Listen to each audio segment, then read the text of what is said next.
हूँ। देश के बहुत महत्वपूर्ण सवाल पर आपने मुझे पूछने का समय दिया है। अध्यक्ष महोदय, ये सरकार किसी और का रिकॉर्ड बनाए ना बनाए, लेकिन पेपर लीक का रिकॉर्ड जरूर ये सरकार बनाएगी।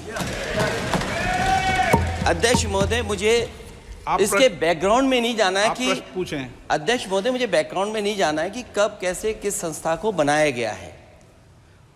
पूरे देश के छात्र इस पे आंदोलित थे। लगातार अखबार और सीबीआई की जांच के बाद चीज़ें सामने आ रही हैं, लोग पकड़े जा रहे हैं, जेल भेजे जा रहे हैं। मैं अध्यक्ष महोदय आपके माध्यम से पूछना चाहता हूं मंत्री जी से, क्या सेंटर वाइज जिन बच्चों को सबसे ज़्यादा नंबर मिले हैं, क्या उसकी सूची जारी करेंगे? 30,000 सीटें जहाँ हैं, कई सेंटर अध्यक्ष महोदय ऐसे हैं जहां 2,000-2,500 बच्चे पास हो गए हैं। सरकारी सीटें 30,000 हैं, कई सेंटर में 2,000 से ज़्यादा पास हो गए। कई प्रदेश के ऐसी जगह है जहां पर कुछ सेंटर से 600 से 650 से ज़्यादा सबसे ज़्यादा नंबर हैं। और अगर वो संस्था इतनी क्रेडिबल थी तो अध्यक्ष महोदय, जिन सेंटर्स पे ये परीक्षा हुई उन सेंटर्स का इंफ्रास्ट्रक्चर क्या था? क्या मंत्री जी ने जानकारी की थी इस बात की? अध्यक्ष महोदय, मेरे आपके माध्यम से एक ही निवेदन है कि बिना ये मंत्री जी रहेंगे तो न्याय नहीं मिलेगा बच्चों को। अध्यक्ष महोदय, आदरणीय अखिलेश जी की प्रश्न का मैं विनम्रता से उत्तर देना चाहूँगा कि अभी अभी सुप्रीम कोर्ट में जो चल रहा है केस, सुप्रीम कोर्ट ने ऑर्डर दिया पूरा विद्यार्थियों की सूची को वेबसाइट में उपलब्ध करा दो। सर, पिछले 3 दिन से देश भर की सारे विद्यार्थियों की लिस्ट पब्लिक डोमेन में उपलब्ध है। ये सारा चीज़ खुले पे है और कई प्रकार की तर्क आ चुका है।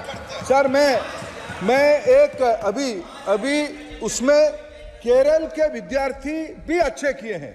क्या हम ये कहेंगे भी वहाँ भी कुछ गड़बड़ी हुई थी? ऐसे आरोप करना, मैं देश की ग्रामीण इलाका, देश की एसटी इस बार सबसे अच्छा परफॉर्मेंस करने वाले देश की एसटी ग्रामीण बैकग्राउंड आर्थिक पिछड़े लोगों की है। क्या हम उनकी मेधा को हम चुनौती देते हैं? और बाकी रहा क्वेश्चन पेपर लीक की, सर मैं शुरू से मेरा एक स्टैंड रहा, राजनीति नहीं करना, लेकिन अखिलेश जी जब वहाँ दायित्व में थे उस सुबह की सर सारे सूची है कितने बार उत्तर प्रदेश में क्वेश्चन पेपर लीक हुए हैं। माननीय एक मिनट प्लीज, एक मिनट। राहुल गांधी जी, आप प्रश्न पूछना चाहते हैं? Speaker sir, it's obvious to the whole country. It's obvious to the whole country that there is a very serious problem in our examination system. This is not just a question of NEET, it is in all the major examinations. Now, the minister has blamed everybody except himself. Right? I don't even think he understands the fundamentals of what is going on here. आप प्रश्न क्या है आपका? आ रहा हूँ sir. Sir, ये मैं question को सेटअप कर रहा हूँ। प्रश्न पूछते हैं।